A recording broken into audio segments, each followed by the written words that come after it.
एक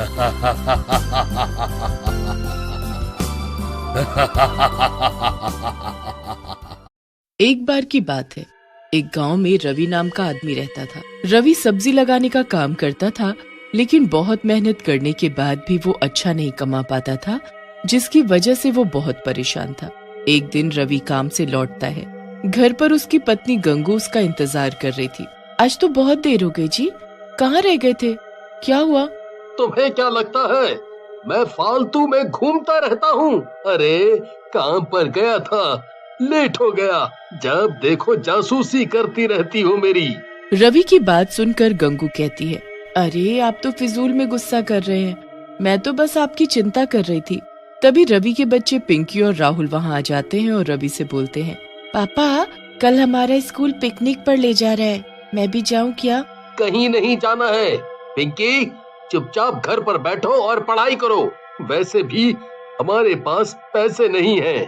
पापा आपके पास तो कभी पैसे नहीं रहते। एक छोटी सी फरमाइश की है हमने, आप वो भी पूरा नहीं कर सकते? राहुल की बात सुनकर रवि को गुस्सा आ जाता है और वो रवि को जोर से थप्पड़ मार देता है। ये देख गंगू भी गुस्से में आ जाती है और रवि को धक्का देते हुए बोलती है, तुम्हें जरा सी भी अकल नहीं है क्या? अगर तुम अच्छा नहीं कमा पाते हो तो इसमें इन बच्चों की क्या गलती है? अगर दोबारा मेरे बच्चों पर हाथ उठाए ना तो मुझसे बुरा कोई नहीं होगा।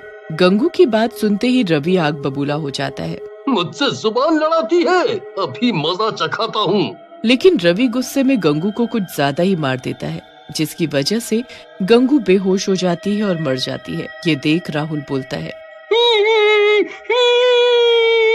बस करें पापा, मम्मी बेहोश हो गई है। हम आगे से आपसे कुछ नहीं मांगेंगे, आप मम्मी को छोड़ दो। राहुल और पिंकी की बात सुनकर रवि रुक जाता है और नीचे गिरी गंगू के पास जाता है और उसे देखता है, लेकिन गंगू मर चुकी होती है। ये देख रवि डर जाता है। ये गंगू तो मर गई, मैं क्या करूं? पुलिस मुझे नहीं छोड़ेगी, मैं क्या करूं?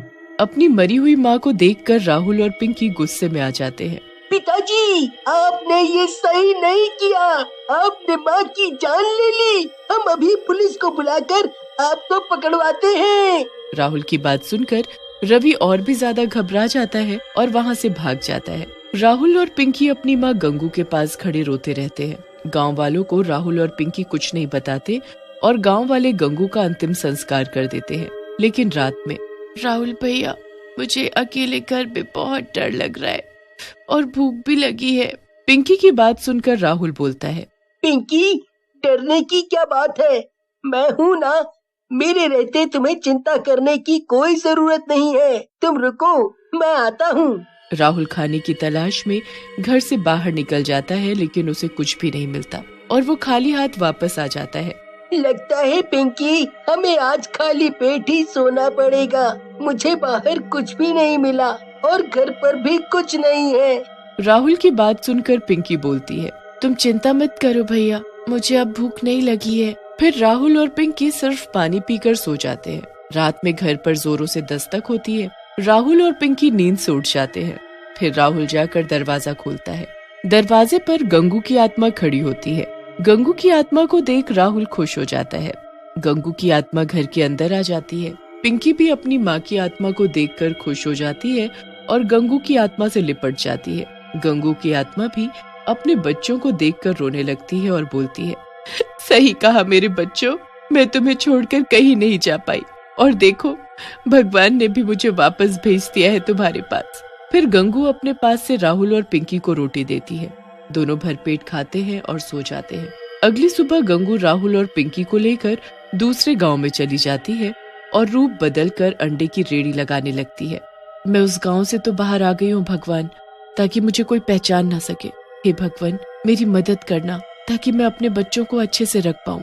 फिर गंगू रोज अंडे की रेड़ी लगाती और अंडे और ऑमलेट बना बना कर बेचती। उसके ऑमलेट और अंडे बहुत ही ज्यादा स्वादिष्ट होते, जिसकी वजह से दूर दूर से लोग उसके पास आने लगे। गंगू बहन, तुम जो ऑमलेट बनाती हो बहुत ही स्वादिष्ट होता है। मैंने उतना बढ़िया ऑमलेट कभी नहीं खाया। हाँ। गांव वाले की बात सुनकर गंगू की आत्मा बोलती है, सही में भैया, लेकिन मेरे पति को तो मेरे हाथ का खाना पसंद नहीं है।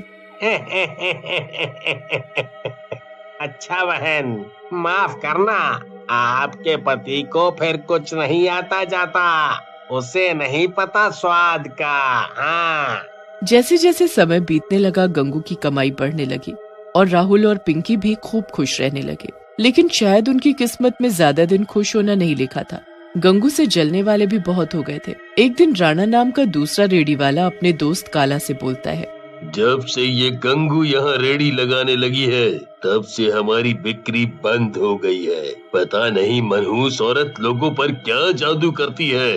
मन तो करता है इसका गला दबा दूं। सही कह रहे हो भैया, चाहता तो मैं भी यही हूँ। जब से आई है हमारी तो कमाई ही बंद करवा दी। फिर काला और राणा गंगू को मारने का प्लान बनाते हैं और एक आदमी को गंगू को मारने के लिए बुलाते हैं। वो आदमी कोई और नहीं बल्कि रवि होता है, जो कि एक गुंडा बन चुका होता है। तुम दोनों चिंता मत करो, उस अंडे वाली की मैं भुर्जी बना दूंगा, भुर्जी। बस तुम दोनों बताओ कि वो कहाँ मिलेगी। फिर रवि काला और राणा की बताई जगह पर गंगू की रेड़ी के पास पहुंच जाता है और गंगू को पीछे खड़े होकर बोलता है, ए औरत, तूने मेरे दोस्तों का काम चौपट कर रखा है। आज तेरा आखिरी दिन है। आज के बाद तू कोई भी रेडी नहीं लगा पाएगी। रवि की बात सुनकर गंगू की आत्मा पलटती है। रवि गंगू को देखकर हैरान रह जाता है और डरते हुए बोलता है, गंगू, तू जिंदा कैसे हो गई? मैंने तो तुझे अपने हाथों से मारा था।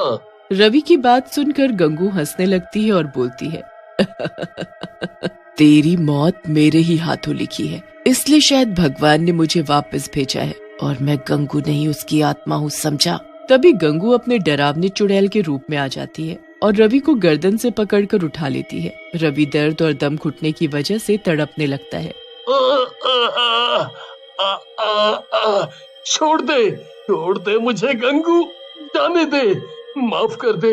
मैं कभी ऐसा नहीं करूँगा, माफ कर दे। तभी वहाँ पिंकी और राहुल भी आ जाते हैं। रवि की ऐसी हालत देखकर राहुल और पिंकी गंगू के पास जाते हैं और बोलते हैं, माँ, आप पिताजी को मत मारो, इनके खून से अपने हाथ मत रंगो, हम दोनों यही चाहते हैं। पिंकी और राहुल की बात सुनकर गंगू रवि को दूर फेंक देती है और बोलती है, देखा दुष्ट, तेरे इतना बुरा करने पर भी मेरे दोनों बच्चे तेरी जान बचाना चाहते हैं। जा, यहाँ से चला जा। लेकिन तभी वहाँ काला और राणा आ जाते हैं और पिंकी और राहुल को पकड़ लेते हैं और बोलते हैं, बहुत हुआ तुम दोनों का मिलन।